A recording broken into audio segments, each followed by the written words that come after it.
Hey guys, ako si Ron at welcome sa Simple Life with Ron.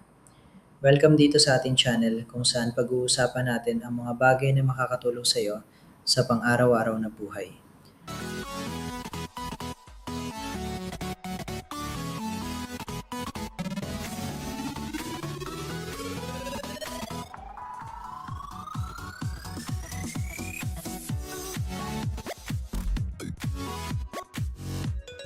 Simple lang ang goal natin dito.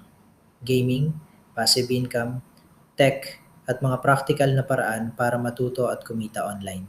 Walang komplikasyon. Karamihan sa mga tao, kapag naririnig ang salitang passive income, ang agad nila maiisip ay paggawa ng videos, pagsusulat ng vlogs o pagbebenta ng online courses. Pero ang totoo, ang tunay na pera ngayon ay nanggagaling sa assets, systems at automation na tahimik na nagtatrabaho para sa iyo sa background. Sa video na ito, ibabahagi ko ang 7 passive income business ideas na pwede mong simulan para makabuo ng pangmatagalang kita. Una, Micro Software as a Service/Utility Bots. Ang unang idea ay ang paggawa ng micro SaaS tools o tinatawag ding utility bots. Ito ay mga maliit na software tools na nagsosolve ng isang specific na problema ng maliliit na negosyo. Halimbawa, automatic invoice reminders, auto-updating spreadsheets, simpleng workflow tools. Maniningil ka ng maliit na buwanang subscription. Handang magbayad ang mga negosyo dahil nakakatipid sila ng oras. Kapag na-setup na ang tool, konti na lang ang maintenance, bihira lang ang updates, at tuloy-tuloy na ang recurring income. Ikalawa, fractional machine hosting nodes. Ang ikalawang idea ay ang fractional machine hosting.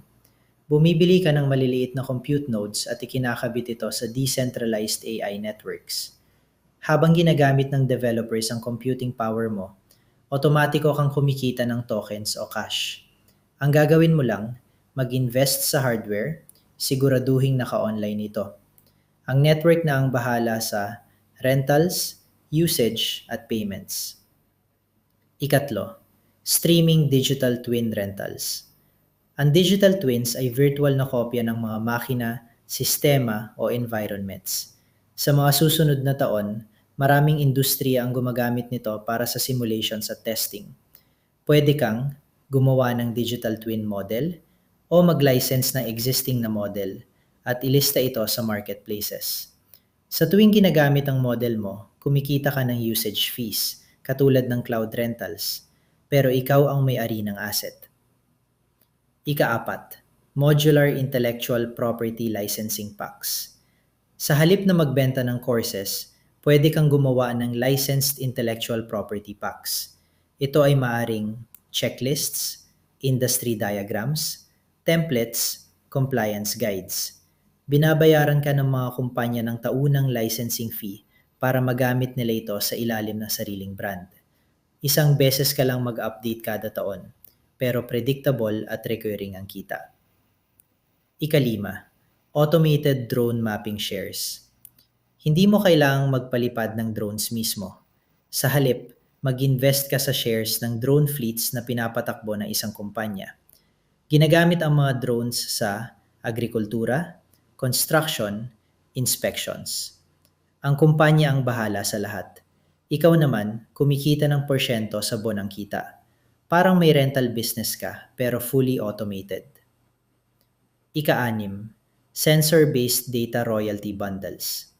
Mag-install ka ng murang sensor sa mga approved na lugar para maolekta ng data tungkol sa environment, traffic, movement.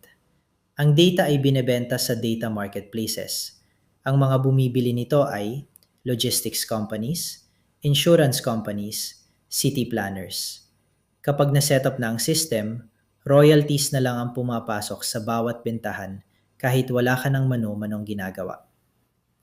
Ika-7, AI Model Micro Royalty Libraries. Sa halip na magbenta ng prompts, pwede kang gumawa ng maliliit pero specialized na AI models. Halimbawa, speech cleanup para sa truck cabins, defect detection para sa packaging. I-host mo ang mga ito sa AI model marketplaces. Sa bawat paggamit ng model, may micro royalty kang kikitain. Habang tumatagal at dumadami ang users, nagiging pangmatagalang passive income machine ito. At ayan na, yan ang 7 passive income business ideas na pwede mong simulan kung gusto mo ng sistemang kumikita kahit wala ka sa harap ng computer. Kung gusto mo ng content na simple, practical, at may silbi sa pang-araw-araw na buhay, mag-subscribe ka lang dito sa Simple Life with Ron. Like ang video, maraming salamat sa panonood, ingat palagi, at kita-kits sa susunod na video.